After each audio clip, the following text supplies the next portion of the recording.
በሀገራችን ኢትዮጵያ እንደ ነፍሰ ጡር ሴት አፈር አማረኝ ስትል መስማት አዲስ ነገር አይደለም። ኧረ አንቺ ጉድ ነው፣ ምን አይነት አምሮት ነው እየተባለ ቢቀለድባትም ስታደርገው ማየት ግን የተለመደው አካል ሆኗል። በጣቶቿ መካከል የምታደቀውና ሽታው ራሱ የሚማርካት አፈር ለእርሷ ከምግብ በላይ የልቧ ማረፊያ ነው። ነገር ግን ይህ አምሮት ብቻ መስሎ የሚታይ ልምድ በሌላኛው ዓለም ክፍል የሉና ጥያቄ ሆኖ አግኝተነዋል። ከአፍሪካ አህጉር ወጣ ብለን ወደ ካሪቢያ ባህር ስንሻገር በሰሜን አሜሪካ አቅራቢያ የምትገኘው ሂቲ የምትባል ሀገር አለች። በዚች ሀገር ውስጥ ድንጋይና አፈር የምኞት ምግብ ሳይሆኑ የረሃብ ማስታገሻና የዕለት ተዕለት እንጀራ ናቸው። በሂቲ ድሆች መንደሮች ውስጥ የሚኖሩ ሰዎች ተፈጥሮ ከቸረቻቸው ቢጫ አፈር ከጨውና ከቅባት ጋር ዋህደው ቦምቦቴሬ የሚባል የጭቃ ኬክ ያዘጋጃሉ። ይህ ኬክ በየመንገዱ ዳርና በየሱቁ ልክ እንደ ማንኛውም ምግብ በብዛት ተደርድሮ ይሸጣል። ልክ በሀገራችን ሴቶች አፈርን በጥርስ ኩርሽም እንደሚያደርጉት ድምፅ ሁሉ በሂቲ ህፃናት አዋቂዎችን የደረቀ ጭቃ ልክ እንደ ብስኩት ይመገቡታል። ለእኛ ለምነን የምንበላው አፈር ቢሆንም ለእነሱ ግን በባዶ ሆድ የሚበሉት የጨጓራ ጩኸትን የሚያስቆሙበት የጭካኔ ምርጫ ነው። ይህ ድርጊት በሳይንሱ ሊቶፋጂያ ይባላል። በሂቲ ሰዎች ይህን አፈር የሚበሉት ሰውነታቸው ማዕድን ፈልጎ ብቻ ሳይሆን አማራጭ ምግብ በማጣታቸው ጭቃውን እንደ መከላከያ ስለሚጠቀሙበት ነው።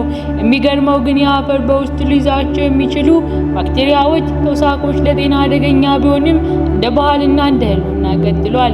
እኛ ሴቶች በአእምሮ ኩርሽም ሲያደርጉት የሂቲ ድሆች ደግሞ በጭንቅ ጊዜ ኩርሽም ያደርጉታል። ሁለቱም ግን ከአፈር የተገኘውን ሰውነት አፈር እንደ ምግብ የመመኘቱ አስገራሚ የተፈጥሮ መገለጫ ናቸው።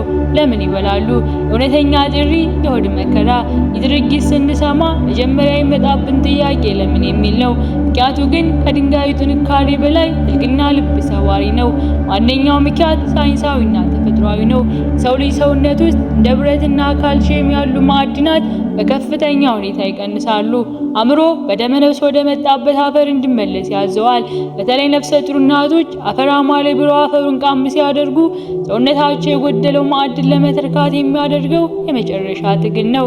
ይህ ሳይንሳዊ በሆነ መጣሪያ ፋኪያ የሚባል የጤና እክል ቢሆንም በውስጡ ግን የተፈጥሮ ድምፅን ይዟል።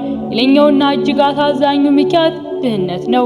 በሂቲ የሚኖሩ ምስኪን ወገኖቻችን አፈርን የሚበሉት አማርጠው ሳይሆን አማራጭ አጥተው ነው። በአገሪቱ ባለው ከባድ ረሃብ ባዶ ሆዳቸውን ለማታለል አፈርን ከጨውና ከቅባት ጋር አውቅተው በፀሐይ በማድረቅ እንደ ብስኩት ይመገቡታል።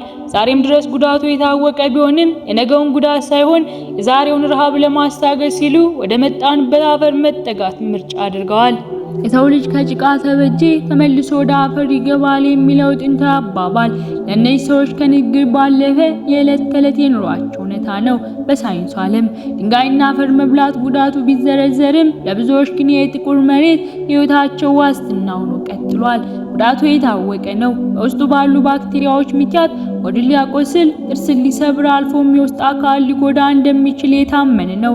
የሰው ልጅ ግን ዛሬም ድረስ በሰሜን አሜሪካ ሂቲና በአፍሪካ ምድር የጭቃ ኬክ እንደ ሰማይ መና እየቆጠሩ ይኖራሉ። ለምን ይሆን ግን ሰው ልጅ ይህንን መራራ መከራሜን ብሎ የተቀበለው?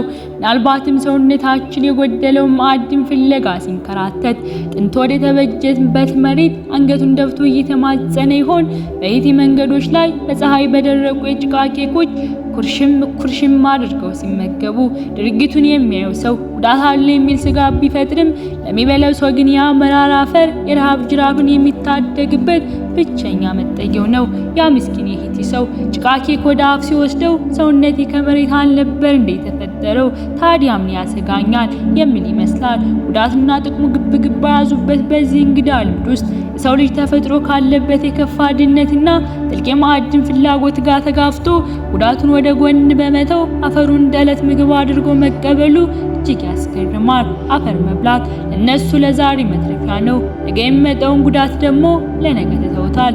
ያናራቸው አንድ ትልቅ እውነታ ያስታውሰናል። የሰው ልጅ በመጨረሻ ሰዓት ከጭንቀትም የተነሳ ሆነ ከተፈጥሮ ጥሪ ወደ መጣበት መሬት ተመልሶ መጠጋቱ የማይቀር መሆኑ ነው። ተመልካቾቻችን ፕሮግራማችን በዚሁ አበቃ። ቪዲዮ ከተመቻችሁ ላይክ፣ ደግመን እንድንገናኝ ከፈለጋችሁ ሰብስክራይብ በማድረግ ቤተሰብ ይሁኑ። ሳምንት በሌላ አስገራሚ ጉዞ እስከምንገናኝ ድረስ ቸር ሰንብቱ።